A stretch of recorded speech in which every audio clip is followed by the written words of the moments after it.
What's up, Hoopers? It's Coach Alex from THINCPRO Basketball, and in today's video, we're going to go over a couple of key tips to help you guard and play against fast offensive players. Let's get started. Even though it's slowly, I can see your plan unfolding open in front of me. My walk is far from over, strolling, holding on to pieces. The reasons I feel them chosen, rendered incomplete. A trophy far from worthy. Now I know it's steady praying at the seams of these dreams could be controlled with the Holy Spirit reigning over, pleading please, but with the thoughts of this poet, my soul is. All right, Hoopers.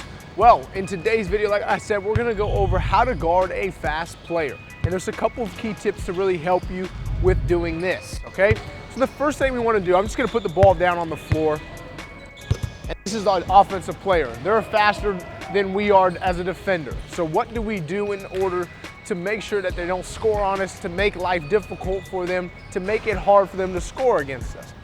Well, if we're a slower defender than they are as a fast offensive player, the last thing we want to do is pressure up into them, okay? We want to give the appropriate distance where we can react to against any move that they make.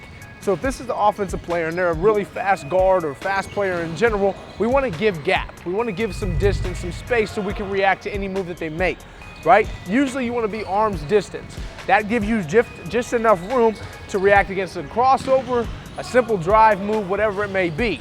But if you feel like you can go a little further, right, and still be able to contest a shot, we don't want to just give them a free jump shot, but we don't want to give them a great drive to the basket. So we either want to, gap with the arm's distance or even a little more where we give ourselves enough room and space to react against a move that they may make. Okay, so that's the first tip that I can give you. When you're playing against a fast offensive player, you don't want to climb into them and pressure them. You only want to do that is if they've used their dribble and they've picked it up. Now you can get into them, make sure that they can't make an easy pass. But if they have a dribble, we want to give space, we want to give gaps so we can react to any play that they try to make, whether it be a pass, whether it be a dribble move, but still be able to contest a shot. So give enough space and room for you to make a great defensive play. My soul is off and I know it, the daily routine of incompetence. All right, Hoopers, next, let's talk about shading the offensive player, keeping them on one side of the floor. So what I'm gonna do is, let's say we're gonna go over here, and the ball, now the offensive player is out here on the wing area.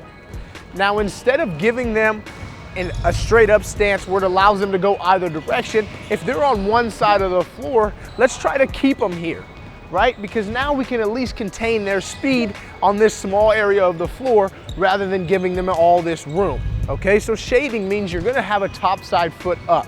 So if this situation, if I'm an offensive player, I would have the ball in my right hand because I'm on the right side of the court. So as a defender, I want to keep them on their right hand. So I want to have my right foot up, my left foot back, but I'm keeping them on this side of the floor.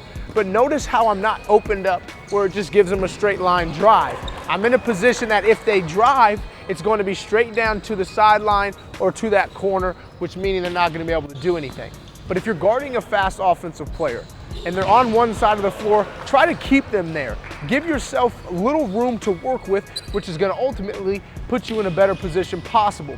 As a defender, if there's more room as an offensive player for them to use, it's going to be harder for you to guard. But if you can keep them in a small, compact area, it's going to make your life easier as that defender guarding the basketball. So shade them, keep them on that side of the court. Now, if you're in the middle of the floor, yes, you're probably going to have to keep them straight up, guard them in the, in the flat line position, unless if you notice that they have a weak hand. If they have a weak hand dribbling the basketball, then you can force them in that direction. But anytime they're on one side of the floor, try to keep them on that side to contain their speed and put you in a position possible to make a good defensive play.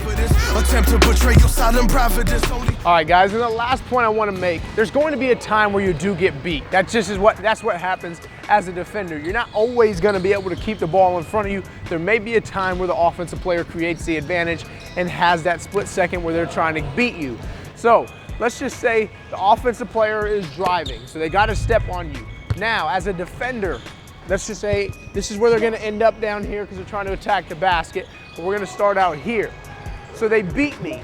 The last thing I want to do is I don't want to try to keep sliding with them because they're probably going to be faster dribbling the ball straight ahead than me sliding laterally and trying to beat them. So if I'm here and I get beat, I got to get out of my stance, turn and sprint and try to cut them off and beat them to the spot.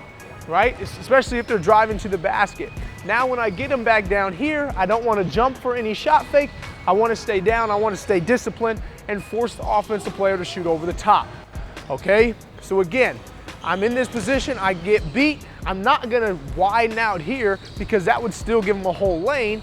I just want to get out of my stance in this position here, turn, sprint, keep attached, right? Meaning I'm still got a hand on their hip, or I'm about arm's distance away where if they shoot, I can contest, but I'm driving, I'm dropping, boom, I cut them off, I take the hit to my chest, I'm still there, I stay down on any shot fake to make life difficult for them to shoot over the top. But anytime you get beat, get out of your stance, turn, sprint, cut them off, get back into your defensive position, and beat that offensive player to that spot, all right? So those are key points. Give gap, shade, right? And get out of your stance and beat the offensive player to the spot. All will help you be successful as a defender anytime you're facing a fast offensive player.